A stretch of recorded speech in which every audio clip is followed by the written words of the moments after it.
Hello, everybody. Good evening. G'day, Moss. How are you? I'm really well. How are you, my friend? Oh, fantastic. Good to be alive.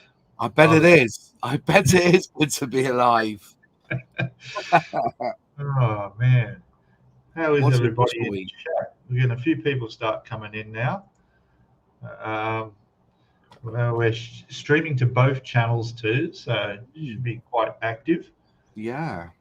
A little bit of a hot topic, so that's Oh, cool. very hot. Wow. Let's see. I'll quickly who we got in here. We'll have a quick run through.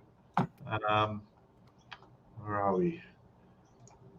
There we go. My lighting's messed up for some reason. It seems brighter than normal. Looks all Hang right to on. me, mate. A little bit of wash, but I wouldn't worry too much. Yeah, I'm probably a bit pale, but anyway. I've got to say, well, yeah, definitely.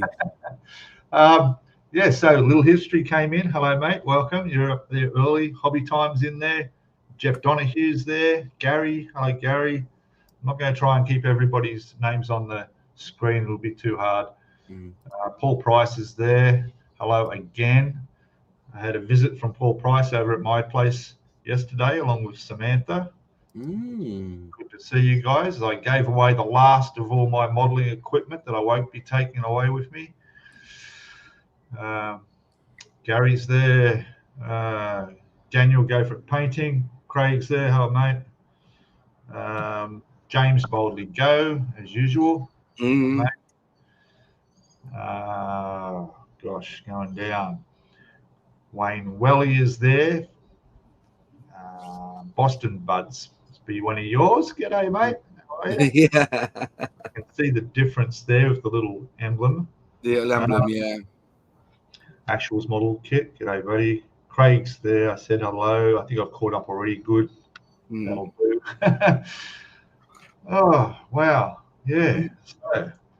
So, my last stream, my next last stream, well, my next stream won't be next week because that'll be the day before I fly out of the country.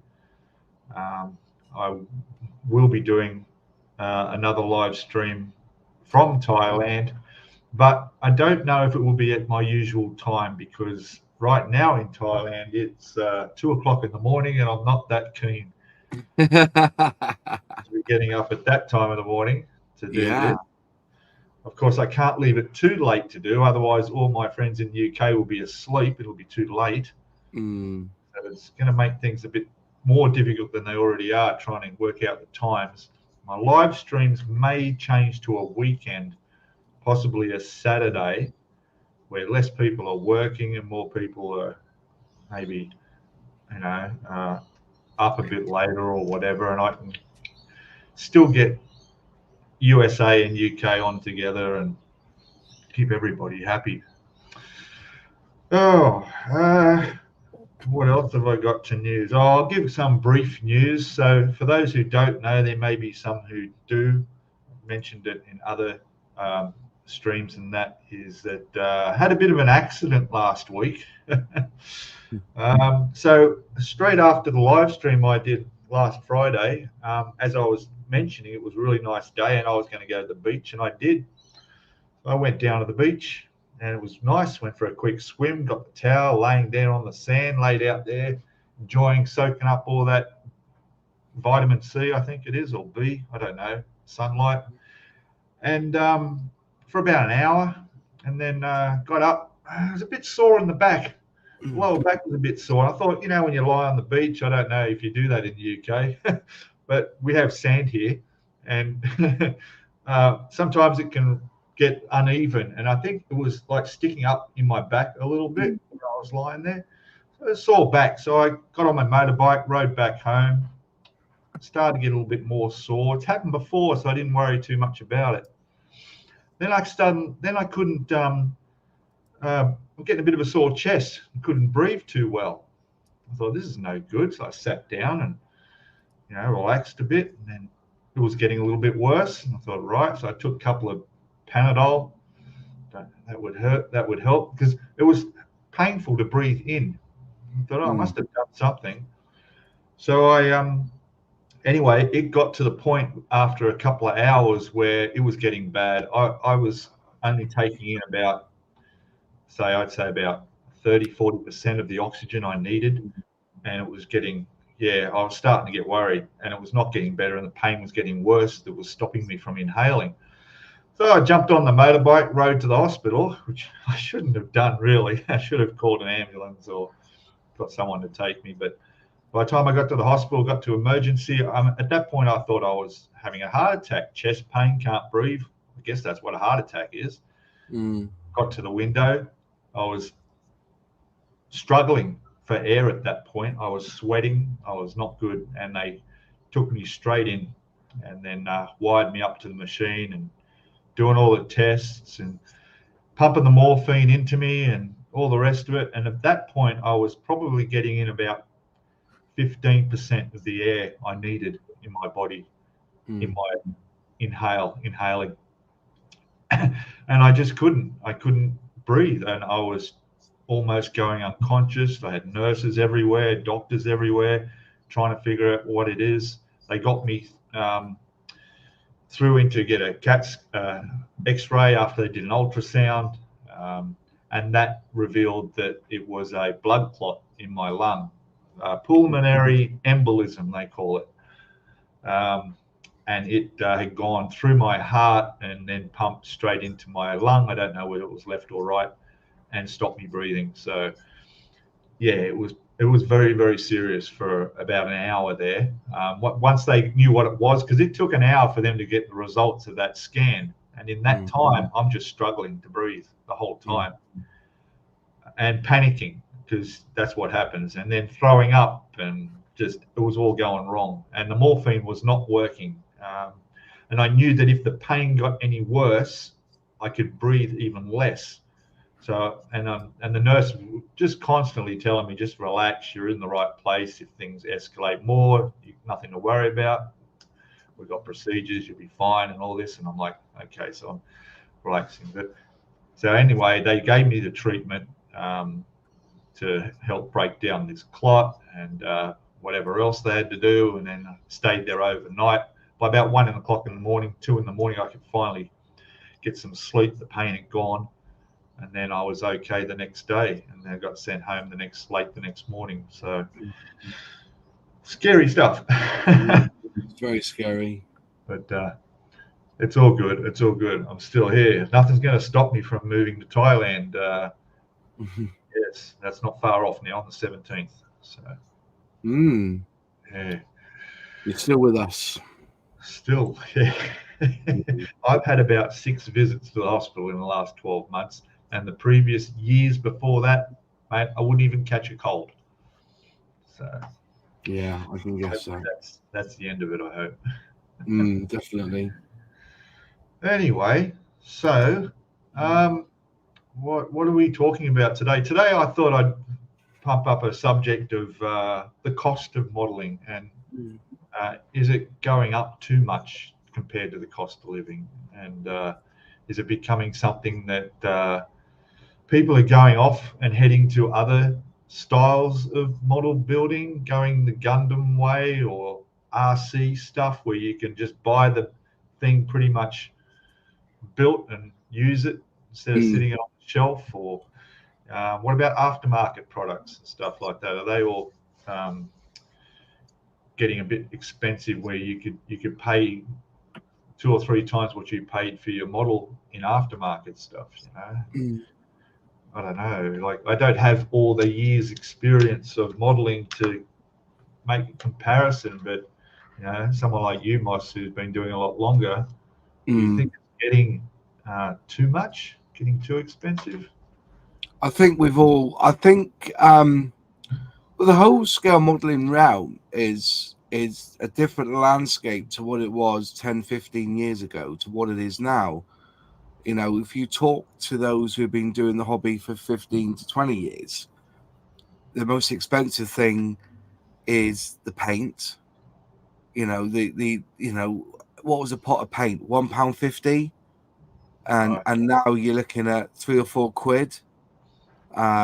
You know, and it is a, you know, and we've got the the range of paint as well. You can go from enamel to acrylic to alcoholic acrylics. You can go to lacquer paints.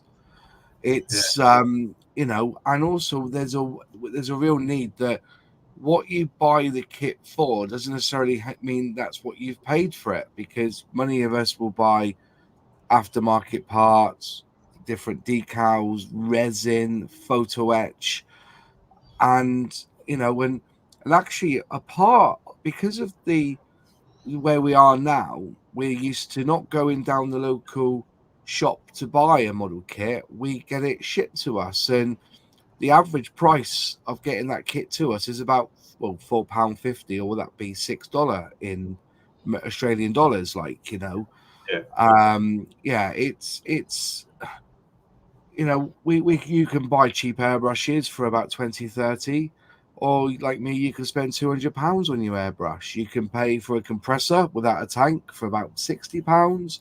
But if you want a tank, you're looking at about 100. You know, so there's all these things that have come in, but ultimately, I'm pretty much satisfied with pricing of models at the moment. Right. There's outrageous pricing on some kits, proper outrageous.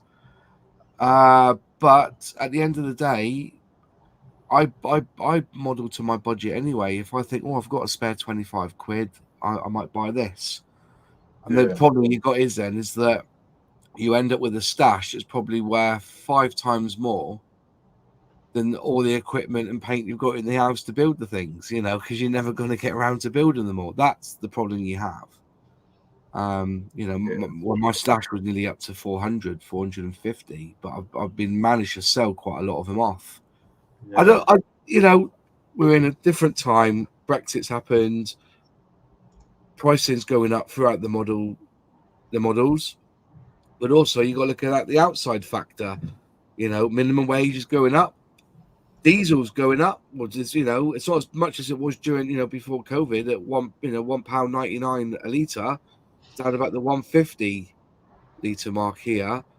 But at the end of the day, these companies have got to make money. The price of getting tooling done is getting more expensive in China. Shipping it across is getting more expensive. You know, I wouldn't doubt that with all that's going on, you know, with boats being hijacked and stuff, it's going to cost a lot more to get the product away. And then, you know, I think that, you know, it could be an investment for some of these companies to go back to produce it in-house in the country, you know. There's all sorts of questions to add, you know, but I still think the pricing for Airfix this year was pretty good. I think some of Revell's pricing's pretty good. Mini-Art is up there for being good price, good value for money. But it depends on what you really want. You know, 1/32 scale, what's that now? About 60 quid. 124, if you're looking at around 180, about 80 quid. Tanks, 20-30 pounds for tanks.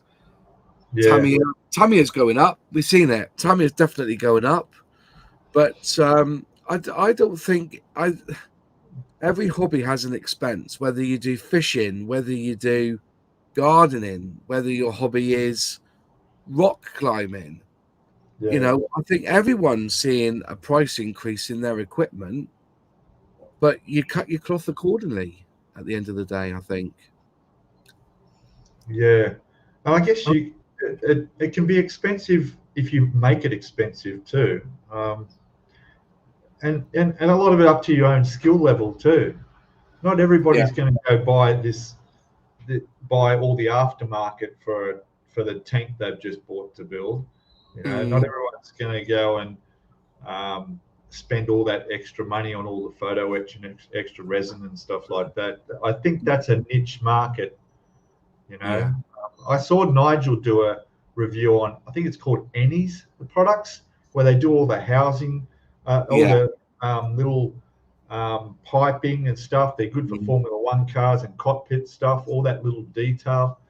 And think, all right, I mean, I looked at the prices on that and it looked pretty expensive stuff, but it's not something that, I mean, if someone goes out and buys an aircraft model, and then what percentage would actually go to the trouble of getting that aftermarket cockpit stuff? Not much. So, you know, if you're going to go into the business of producing aftermarket products, I guess you have to make it a decent price to make it worth your while. You know? Yeah, most definitely. Look at the Titanic and all the options you get there. Of all the, you almost replace what the kit comes with all the products available for that. So I don't know. Like we were discussing before, you know, you cut your cloth accordingly, and I think that's the only way to get around it, really. Yeah. And you know, I was just thinking then that there's been a lot of people saying or mentioning to me that the starter sets or the model sets or kits that come with the paints and the glue seem to be on the rise, because you're getting the paint that you need, basically, and you're getting the model, and not many model kits are over £20. So if you do fancy building a kit and you don't want to go to the expense of buying 6 or 7 different paints from Tamiya or enamel paints or pots of paints or dropper bottles even, you can just go on and grab a starter set and away you go for under 20 quid. Yeah, but that paint's using the hairy stick, isn't it? Yeah, that's what I'm saying. I don't know. If you've been doing it for a long time and you've got your airbrush and stuff, you're not really going to, I don't know, are you just as happy to grab a paintbrush and paint your aircraft or your car? I know people that have been airbrushing the Humbrol acrylics, and the results are not bad. They're not bad. They're not, you know, they're not forgiving. No, definitely not. But you know, I've just heard people say, you know, the other day I bought myself a little starter set from Airfix, and I've just gone and used the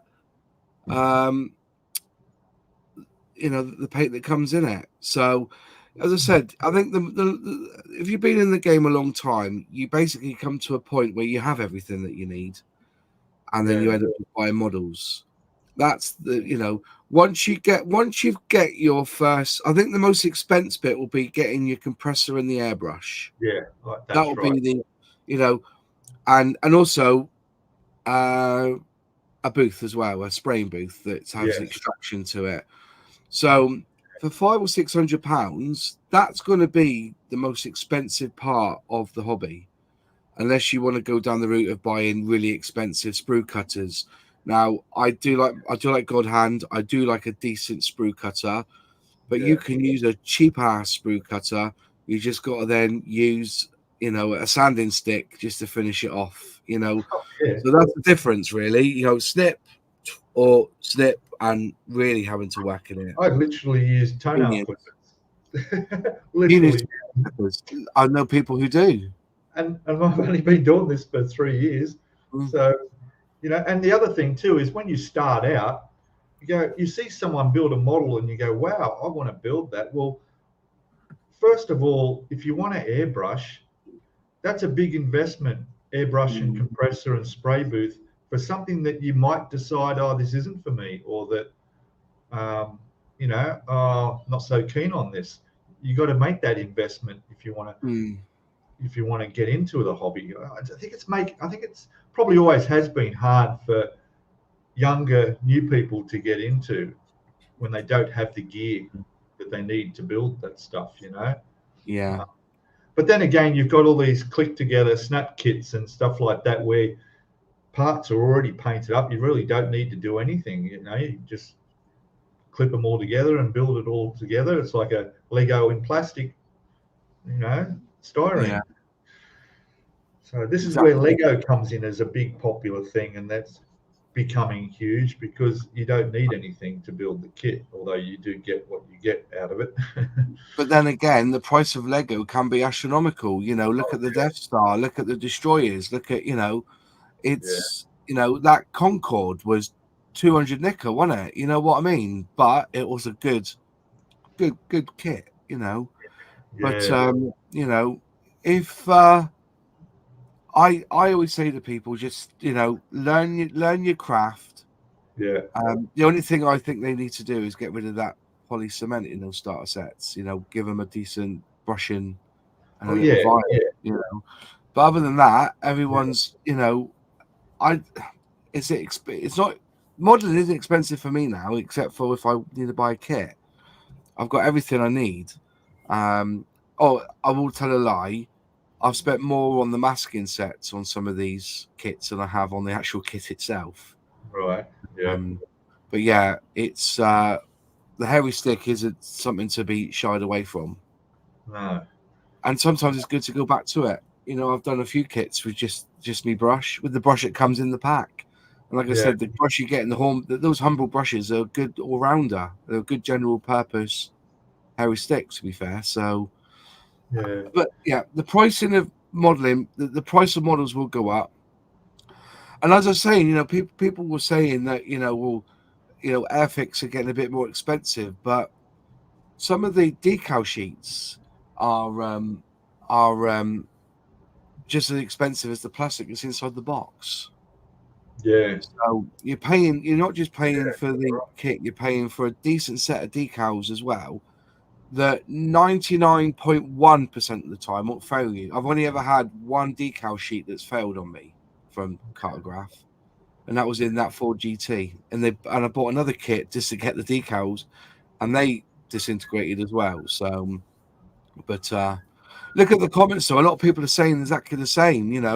It's the hobby is. It comes to a point when you have all the tools you need. Actually, you have more tools than you'll ever need or ever use. Good. But for somebody, if you want to get into airbrushing but can't afford a compressor and an airbrush, go down the aerosol route and get yourself a couple of cans. Yeah, that's true. Yeah, but a lot of people are saying that a lot of the aftermarket stuff can be, and you got a choice of going how far you want to go with the kits. Shipping's a thing too, particularly here in Australia. If we can't buy it locally, it's beyond. It's no point, And then of course the retailers online here in Australia, they've had to pay the extra for the shipping to get it all in as well. Like you were saying earlier, there's no manufacturers in Australia. We just don't have the population for them to be worthwhile basing themselves down here. This is why people go. That's why they go offshore, because it's cheaper to produce the products. Yeah, exactly. But then you've got to be careful. The quality control drops off too, as I've found with some of the Revell kits. Revell kits have just had a few problems with those parts in there. Although their customer service is good. Yeah. So that's okay. But, we got a few going in chat here. What's this? Yeah. Reaper 55 made a good comment there. The paint is the biggest outlay. See, you're fortunate because you've got outlaw paints on your doorstep now. You can't build plastic, but you can create a bloody good paint. So, and that paint, I totally get what the people are saying. But also you kind of get into the pattern of when you buy a paint. For instance, I don't have many Japanese colors in my paint range because I don't really build Japanese planes.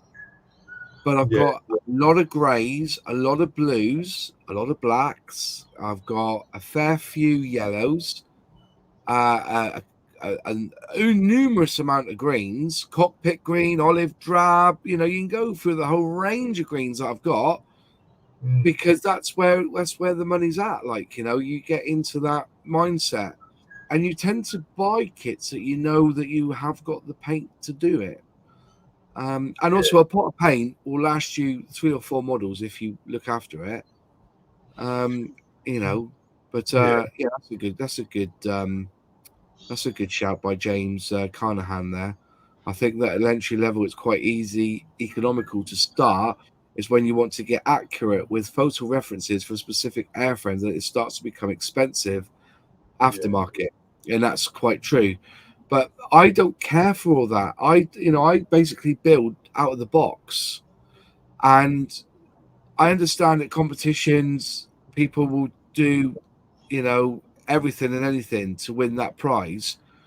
But there's categories at model shows that are out of the box, and they're the ones I like looking at the most because they've had to deal with what's inside the box. Yeah. And is there such a thing as the most accurate model? I don't think there is. Well, what is it? It's in the eye of the beholder, they say. Yeah. 99.4% of all mistakes are only seen by the modeler who made it. You know what I mean? So, yeah, that's right. That's like doing all the interior work on things that you're just going to cover up and not see. You've done it. You've spent all that time putting all that in there, but yeah, it's. I guess it's also you personally getting value for money out of it. Like you go and build a tank or even a ship that could take months to build. All right, it may have cost you quite a few $100s to build to get that ship, but you're going to get a lot of enjoyment and a lot of work out of that. So, to have that to work on something for such a long period of time, yeah, it's worth it. I mean, Yamato over there is probably the most expensive thing I've ever built. And, and that was without some of the extra aftermarket photo etch and things I could have got for it, which cost nearly as much as the model again. Yeah. But I got like 4-5 months out of enjoyment building it. So what's the price of enjoyment? That's the query is, I know people who pay 60, 70 pounds for a round of golf, and they've spent £1,000 on their clubs. That it's your hobby is exactly what it is. Fishing, I did a Substack about years ago when we used to turn up with a bit of line and we used to use old nuts to make the weights, and fish for that. And then my friend came along and he was always minted. His mum and dad used to spend fortunes on him. He turned up with every single bit of fishing equipment you could see, and he didn't even bother in the end. He got tired of waiting he thought he could catch everything. In the end, he didn't. We used to call him Dosh because he used to have money in his pocket all the time. And we were there, we were catching, fish, bream and all that. And he ended up chucking, he got given this lovely penknife and was chucking it in the tree. While we were there fishing, we buggered off home. But, as I said, you just start slowly moving on. And, what's the hobby cost to you? What does your, what does it, what does it mean? So I can remember, like, I gave my son a little one of those starter kits of an aircraft to build. He'd never built a model before in his life. And I gave it to him. This was about 2 years ago. And I thought, oh yeah, he'll just put that in the bottom of the cupboard, won't bother. Yeah. But he ended up putting it together and brush painted it and all the rest, and showed me that, and I was quite impressed. I thought, oh well, there you go, spark some interest. So I think people have got to realise is that over the past, I'm going to say 10 years, if you look at because as you know, I build Airfix. The quality from Airfix has quadrupled. Their tooling's better, the plastic's nice, the details right. It's pretty accurate. There's been a ton of research put behind these bits, these kits, So you've got the quality, 4 times the quality in the kits you buy now. Should you expect 4 times the price? I look at it and because we've had this debate will rage on. And it will always be that this debate will always be at the back end of any scale modelers chat. We will tutter at the pricing. I will tut at old kits being remarketed. I'm talking old, say anything pre 2000. Yeah. So anything 20 years or older. And they've reboxed it with a book and everything, and they say this is going to be 35 quid. I do shudder at that. Yeah, and they do nice new box art, and Yeah. they might put a new on it or something, you know. But the plastic's not new. You know. That's it. You know, the Revell's new range, my first diorama. It's a new range. Of course, it's a new range, but the plastic is 1980s Matchbox, maybe even 1970s. See, I think, you know, and that's why, if there's any bit of advice I'll give to a scale modeler, is always have scale mates on your phone. Oh, for sure. Yes. And you can just look at the code on the side of a box because it picks up the code as well. Yeah. The only thing I wish that they would do is actually add the barcodes. That would be handy. Scan it in, boom, and it will come up which one you've got. Oh, and exactly. then look at the history of that kit. But anything over £30 from the likes of Tamiya, Airfix, whatnot, are pretty newish kits.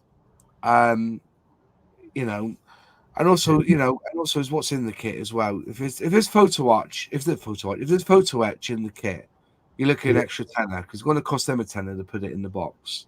Yeah. So it depends what you want to do.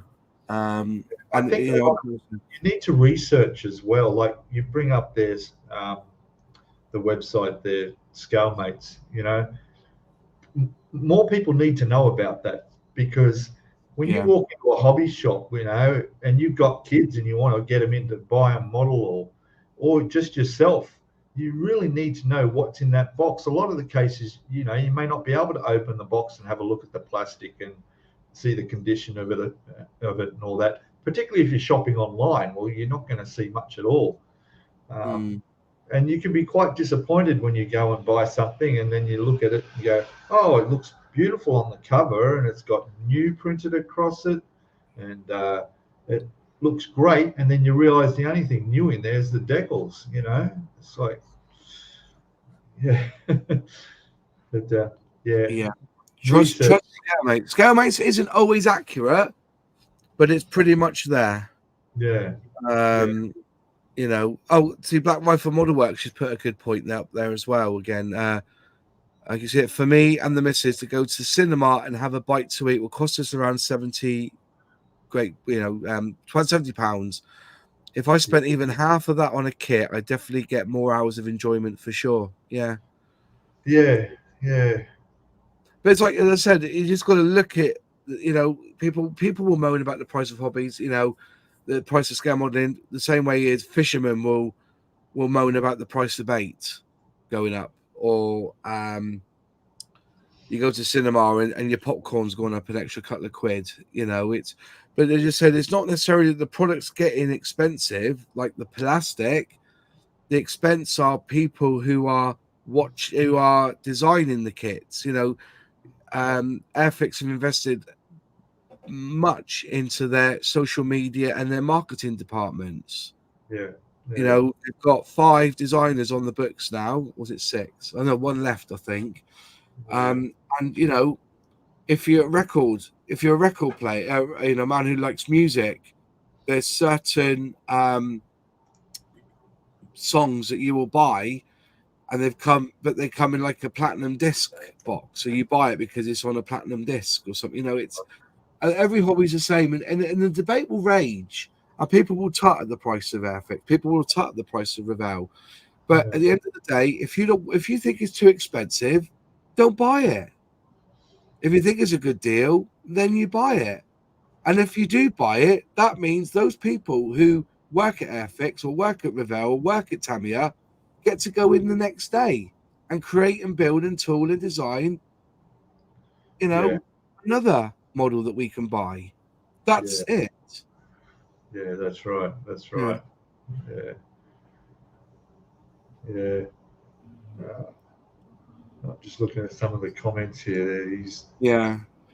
Black Rifle saying, yeah, it all depends on your process and how much you enjoy building it. Yeah. Come in, mother. Yeah. G'day, Brian. Hello. Yeah. The new Tamiya Martlet is 95% old Wildcat, 35 quid to 20 quid. That's interesting. Yeah. Well, it is a Wildcat, isn't it? The Martlet is a Wildcat. And it just got a different engine in it. Hasn't it got... Or no, they weren't. They were just bought by the UK. Did they have? Oh, I don't know. That'd be a nice one. Wayne's still there. The 300 SL Gullwing, they're doing a see-through model of it. Different. Gosh. Yeah. Well, I can tell you that, you know, like I've been like over in Thailand there where I'm going. The cost of models is a little bit cheaper, but not a great deal cheaper. I guess they would pay a little bit less in their freight to get it into the country because they're a bit closer to being part of Asia for all that sort of those kits. I don't know about the European ones, but yeah, and probably save a bit on postage as well. But the problem is for me over there will be the range. Getting hold. I mean, there's also eBay, of course, and Lazada is another one that is very popular over there where you can order stuff. But I've never ordered off. I've just gone through shops that are online, have an online presence. I think it must be difficult for store owners to have the shelf space for what's available these days. Even if they keep it out the back in stock, when online is you have to have, if you've got a shop, you've got to have an online presence as well. Yeah, I mean, you know, rents and everything, electricity, everything's going up, not just for the shops that are going to pass it to the customers, but for the customers themselves. You know, I sit here under the bright lights doing the modeling, and I've got computers running, and then you got compressor going, we're doing airbrush, and thinking, oh god, you know, probably electricity bill might be a bit cheaper if I wasn't doing all this. That's it. It's everything's an expense. Everything's an expense, and it depends what enjoyment you get out of it, you know. And I do feel for those who are just getting into the hobby because, you know, once you start building the models with the hairy stick, you want to try, you know, you're wondering why you can't get that kind of finish, and so you start looking into the other avenues, and then you watch a video by somebody who's experiencing it, and you're thinking, oh, what's he doing that I'm not doing? Oh, he's got an airbrush. Oh, right, let's go and buy one of them. Then you buy your airbrush, and it works well. And then you think, oh, you know, stock up on paint. Yeah, it's you know, yeah, the hobbies, you know, like every hobby, it's as expensive as you want it to be. If you can catch fish with a net, if you want to spend 3 hours just dragging a net through the water, or you can buy a fishing line and some, you know, everything's just an improvement on yourself. But once you get to a certain level where nothing phases you no more, I've seen it. I go to a model show and I see a new tool and I goes, I'll buy that, and I take it home and I look at it and I try it once, and in the end, in that red box, because that's in that red box are the tools, and I've gone back to using a normal sprue cutter, and you know, but yeah. I don't think scale modeling's gone up that much in price, really. There is going to be increases, but you know, they're by and by. So yeah. I'm going to notice the expense because I've had to give away everything. I can't. When I'm in Thailand, I can't take anything. Why couldn't you take it with you? Couldn't you just put it in a shipping container and then just ship it across? Way too expensive, and it would probably all be damaged as well. So it's just crazy. Like it was like 80 Australian dollars to send a 5 kilo package, you know, and that's just to get to Bangkok, the main city, let alone to where I'll be. So everything I need is available for me to purchase over there. And at least the advantage is that I know what I want now and what I need. I don't have to go, oh, maybe I'll try these. I know the brands and products I need. I mean, I'm taking a lot of stuff like over, but obviously I can't take glues and paints and stuff like that.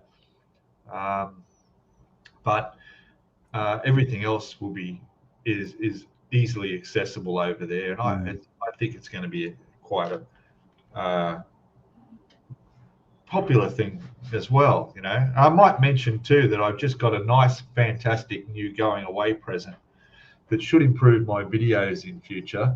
Yeah. From Samantha, and she's bought me this Nikon Z30.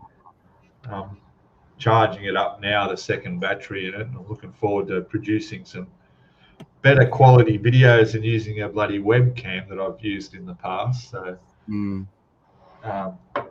looking forward to that. But yeah,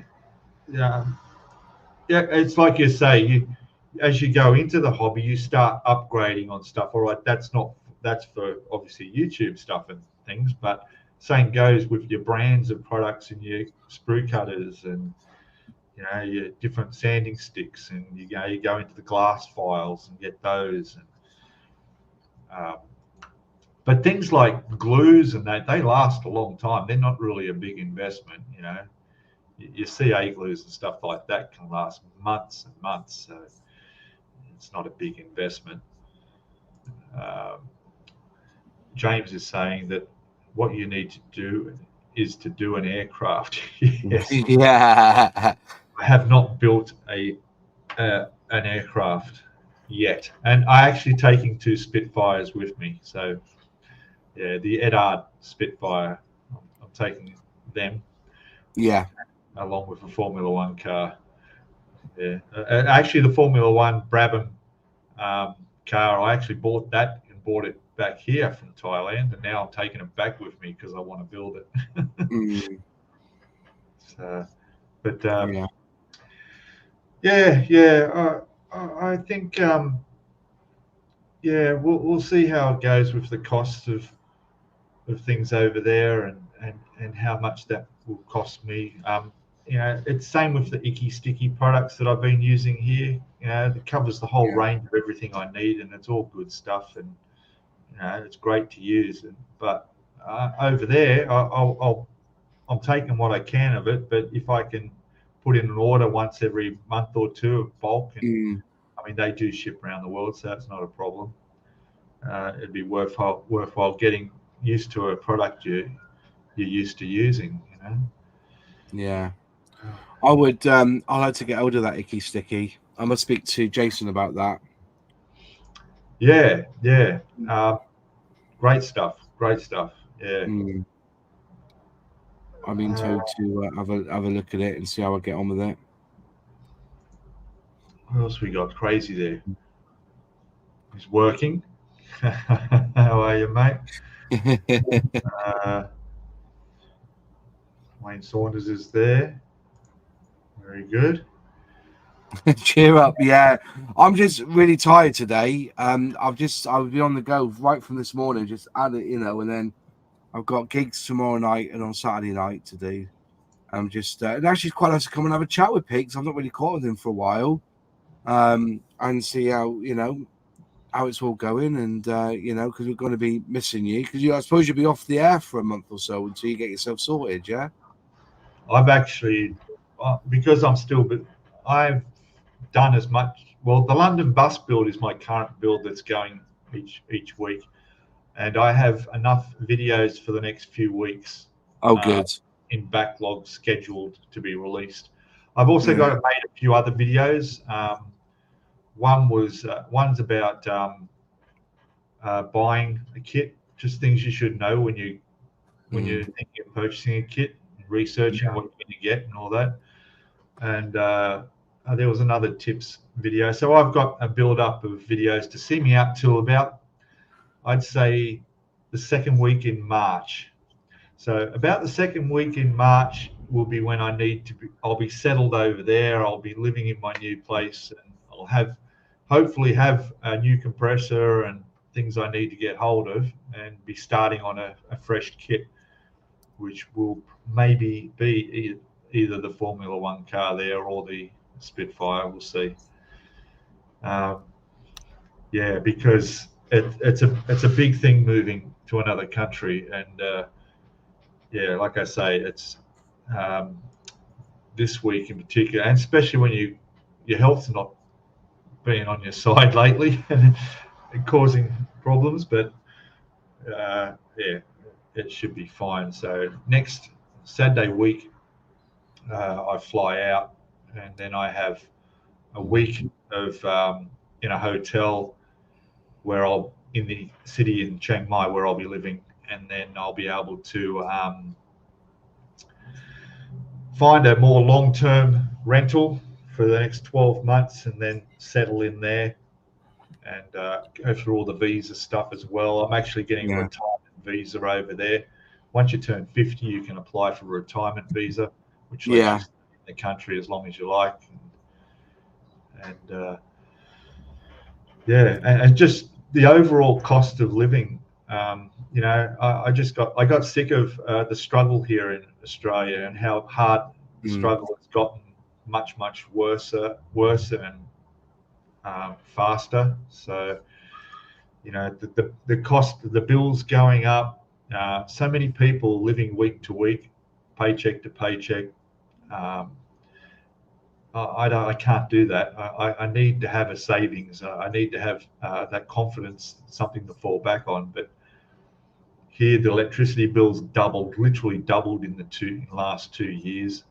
Prices have gone up in your shopping centres. Everything's gone up. Every time you go there, you see they've got new tags on the shelves because they've changed the prices. Yeah. You know, so, you know, I mean, not to say things haven't gone up in Thailand as well, but it's way half or less than the price of living here. Yeah. I can imagine. I see you've got a super chat from Crazy Locker. He gave us one on Monday night, so really appreciate your support, Crazy Locker. I'm gonna send you a model kit sometime for your support. I'll email you this week. Is that Wayne? Was it? Did you want to help on Airfix and Chill? Does he? Wayne does there, yeah. Yeah, you can come up. Yeah, he can come up definitely. We'll get him up, Mr. Bismarck. Yeah.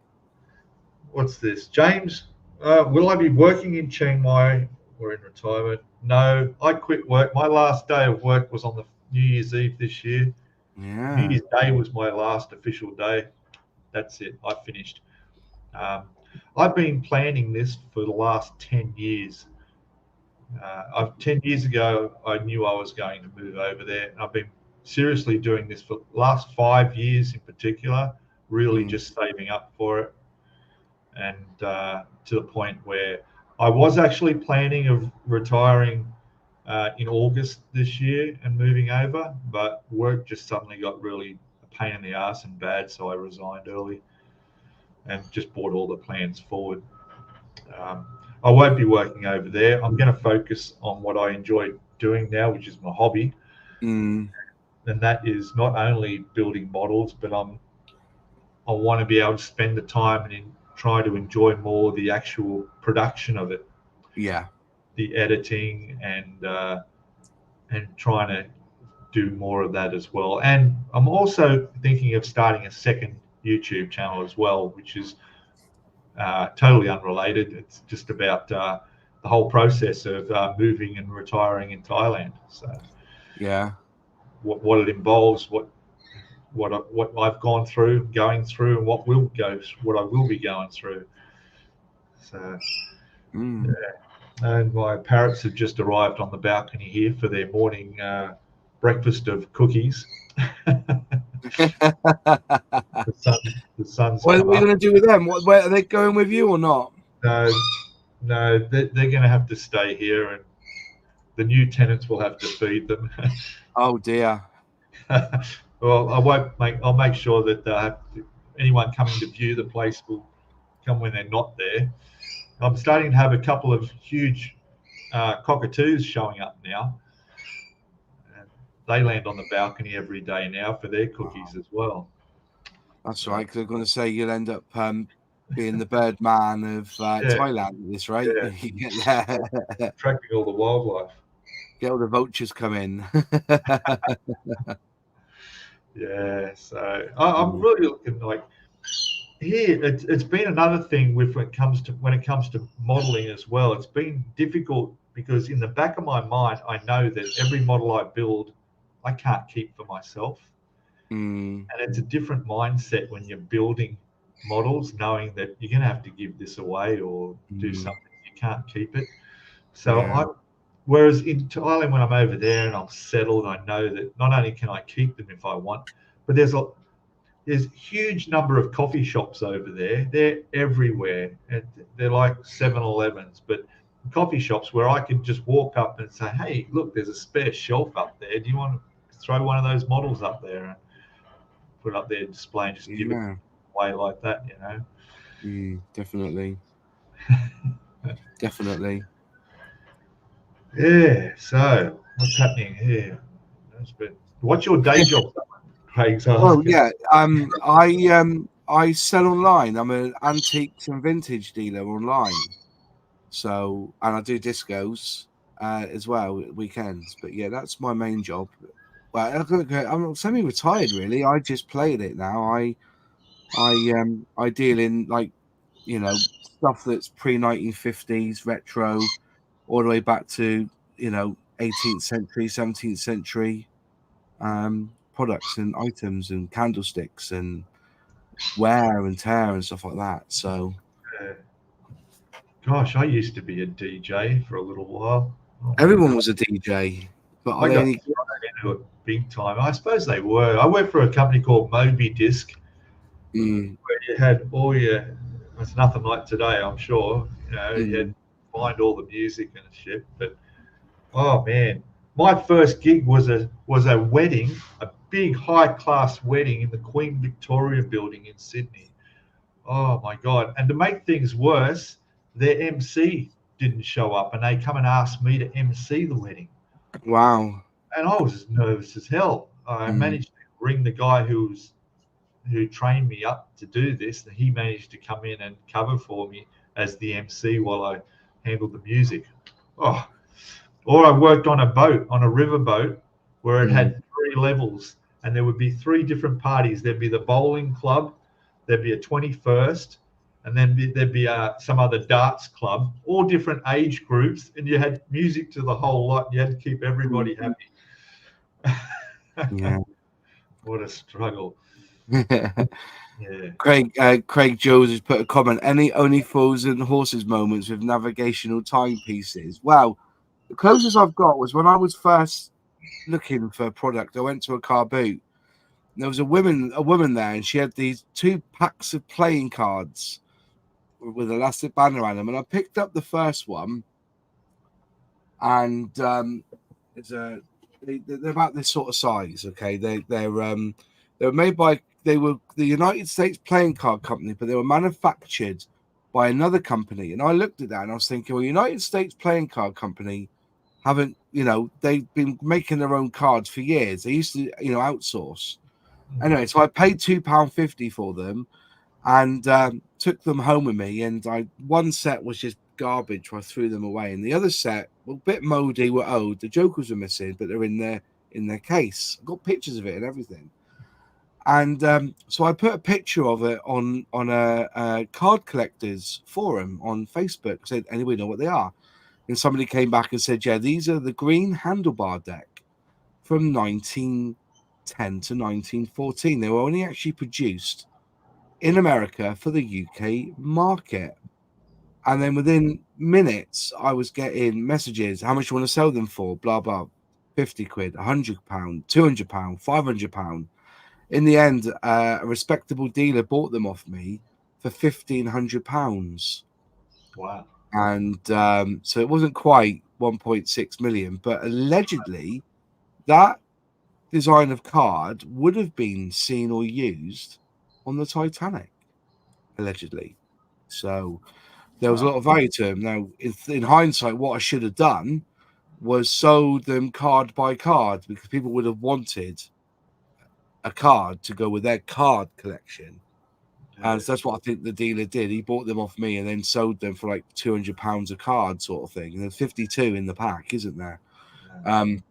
But I was also told that if I had the Jokers with them, there would have been 10 times the value. So, you know, it's that was and that's what made me, and that was what really started it all for me. And I ended up buying more stock and flipping it and selling it, and I've become very passionate about antiques and vintage and a lot of brass and trench art, you know, World War I trench art. I know all that, and you know, so yeah, that's my first job. You know, sorry, Celtic West is just Celtic.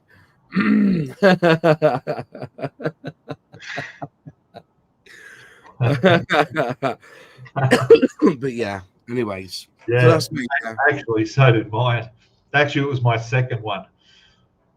Yeah, my second wife. I could say that. Are you going to Thailand? Yeah, I'm going to Thailand. Yeah. Well, let's not go there. Jesus. I have plans of staying single for quite a while. I'm not looking for a wife in a hurry. Yeah. So like last year I went over there twice, but. I had a girlfriend over there. We were together for we were for 10 years. So long distance relationship, 10 years. But we split up last year. Oh dear. So that was quite unexpected. But hey, it didn't change my plans. So I just won't be going. Just won't be moving anywhere near her. No, well away. Yeah, I learnt my lesson. So yeah, fair enough. Anyway, well, I'm going to have to wind up our show here. I've got a doctor's appointment this morning. I get my blood tests and my letters and stuff I need for taking prescription stuff overseas with me and all that. So that should be good. Could I just quickly shout out, if you haven't gone to Hobby Barnes' YouTube channel yet and left a comment of support and let him know that you're thinking of him. He's not long by what I gather, he's not long for this world. He's still there. He's still with us at the moment, but he's gone home. He's got hospice care with him now, and he's on a ventilator, which is very loud.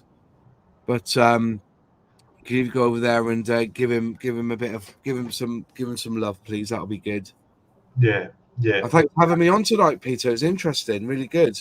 Oh, you're welcome. No, it's great to have you. And who knows? Next time it'll be even along a different location, maybe.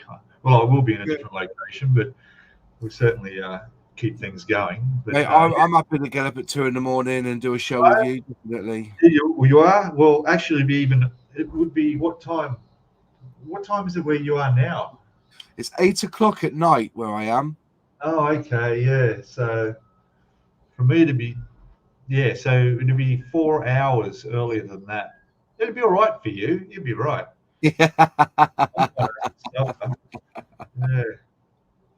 Yeah. All right. Thank you very much, my friend. Thank you, everybody. And we'll catch up with the next subject next time. I'll be doing this from Thailand. Yeah. Okay. Good one. Cheers all. Bye-bye. Oh, I've got to play my music. Hang on. Oh, yeah. We're going up with us. Cheers, guys.